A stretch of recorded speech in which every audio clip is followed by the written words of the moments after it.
बे समाव दाब दाब जायगायाव गाजा गोमजायै मागो दमासि फोरबो फालिनाय बादिनो 1 नं रुनिकाटा गामि आफादा गाजा गोमजायै मागो दमासि फोरबो फालिदों। चिरां जिल्लानि सिङाव थानाय 1 नं रुनिकाटा गामि आफादा सानसेनि मेलगोनां हाबाफारिजों सेथि खेब मागो दमासि फोरबो फालिदों। 1 नं रुनिकाटा गामिनि सिङाव थानाय बैसागु फोथाराव सानसेनि मेलगोनां हाबाफारिजों गाजा गोमजायै मागो दमासि फोरबो फालिदों।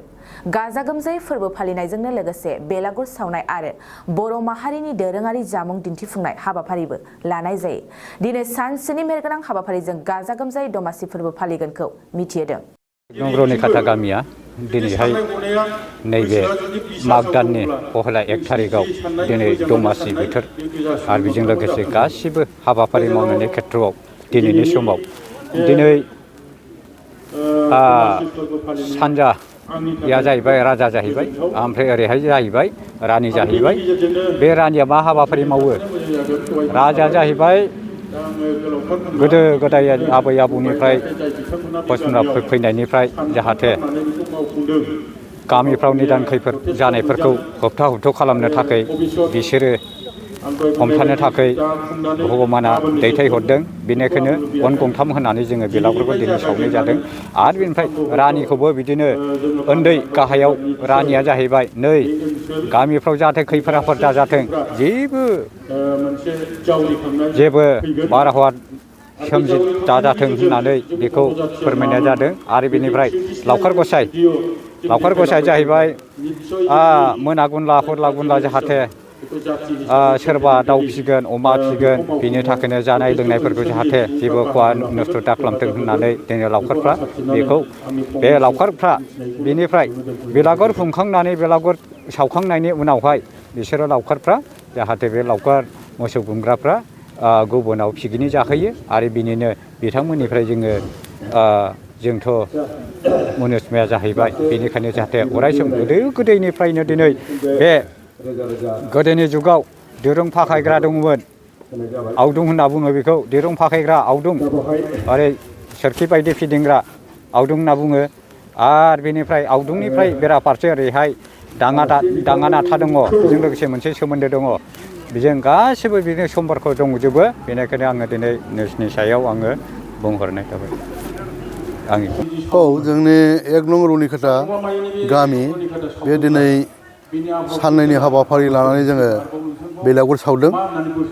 दा बेलागुर सावनायजों लोगोसे दोरोङारि खालामदों। दा बेलागुर सावनायनि गाहाय बेनि आन्दोआव दङ, माने जोङो बर' माहारि हिसाबै गोदोनिफ्राय नैबे बेलागुर सावनायखौ सोलिदोंमोन, गेजेर ससेयाव बावलांदों।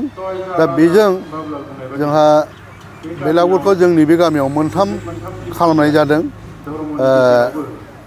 बेयो जाहैबाय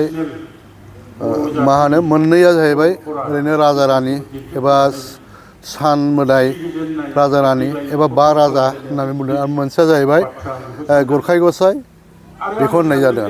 बे मोनथामनि ओंथिया जाहैबाय बे मोननै राजा रानिया गामियाव जिउ खुंनायाव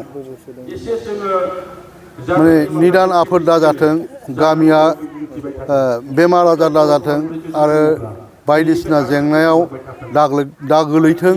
आरो लोगोसे जोंनि गेजेराव माबाफोर गामिफ्राव एबा बबेबा जायगानिफ्राय सोरजोंबा गोखा गोखै बुंफ्लांनाय, बे दिनैनि सावनाय बे मागो दमासिनि बेलागुर सावनायजोंनो जोंनि बे खुगा नांनाय एबा माबा माबि बेमार आजारफ्रा थाङो होननानै जों बिसास खालामो। ओमफ्राय नैबे बेलागुर मोनसे दङ गरखाय गसाय, बे माने धोन सम्पतिनि बिगोमा।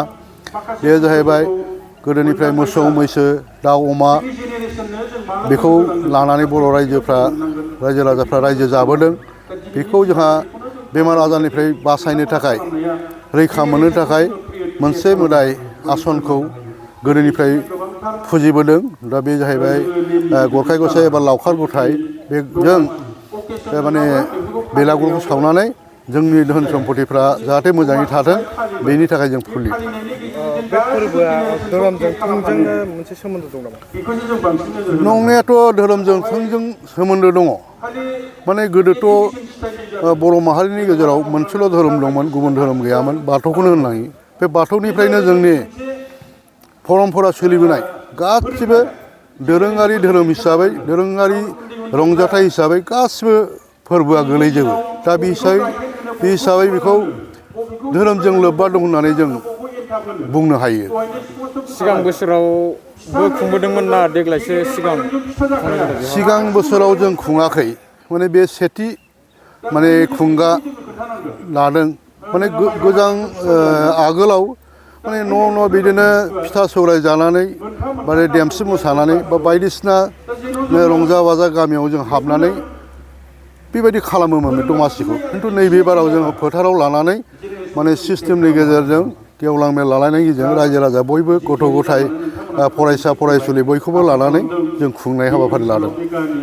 माखासे जायगाफोराव बावलांनायखौ जों नुबाय थानाय मोनदों आरो दा बैफोर जायगायावबो बेबायदि नोंथांमोननि बायदि पालन खालामनांगौ ना साननानै? औ जोंथ' खावलायो बे बर'नि मोनसे माने फोरबो बे फोरबोखौ जोङो माखासे समाव बावलांदोंमोन बा दिन्थिनाय गैयामोन दा ओंखायनो जों सानो गुबुन गामिफ्राबो जोंनि बे आंगो माने दमासिखौ मोनफ्रोमबो गामिनि रायजो राजाफ्रा सेंग्रा सिख्लाफ्रा फरायसाफ्रा बयबो आजावनानै पालन खालामनानै एबा फोरबोखौ मानिनानै सोलिनाया मोजां होननानै आं सानो आरोखि। जों बेरे फिसिग्रा आबादारिफोरनि थाखाय गोजोनथाव खौरां। मावफुं मेल फैगौ 18 जानुवारियाव चिरां जिल्लानि बेंटल कलेजनि अडिट'रियाम हलाव गोदै जांख्रिथायनि सायाव खुंगोन सावरायमेलखौ। बेरे फिसिनो गोसो गुदुं सुबुंफ्रा बे खाबुखौ लानोब्ला थिखानाय फैगौ 18 जानुवारिनि सावरायमेल एबा मावफुं मेलाव बाहागो लानो हागोन।